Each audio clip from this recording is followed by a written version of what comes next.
Hello everyone, आज हम बनाएंगे कलमी की साग। कलमी की साग बनाने के लिए हमें चाहिए 1 पाव कलमी की साग, मीडियम साइज प्याज, लहसुन, कटी हुई हरी मिर्च। गैस ऑन करके कढ़ाई को धीमी आंच पे गरम करेंगे।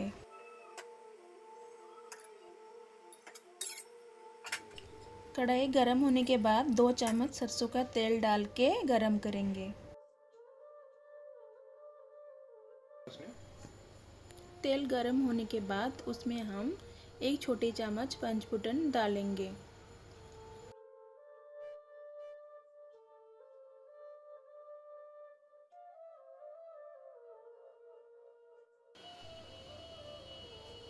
कटी हुई हरी मिर्च डालेंगे। हरी मिर्च के बाद हम कटी हुई प्याज डाल देंगे और प्याज को हम अच्छी तरह से भूनेंगे।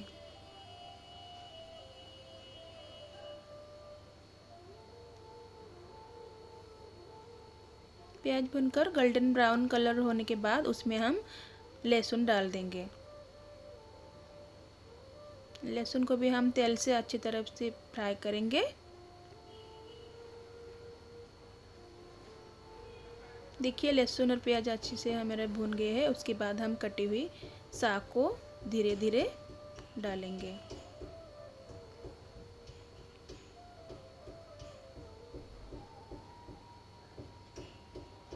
और बची हुई साग भी जो है हमारा वो भी डाल देंगे हम।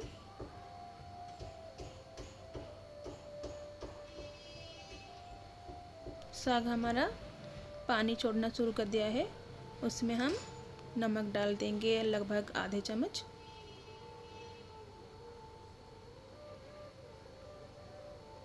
और उसको हम ढक देंगे।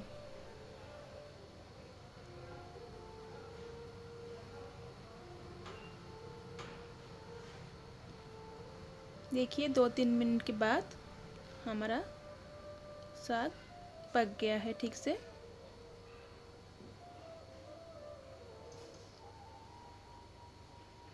फिर से हम थोड़े से चला लेंगे उसको और थोड़े फिर ढक देंगे। देखिए अब हमारा साग तैयार हो गया है। Thanks for watching.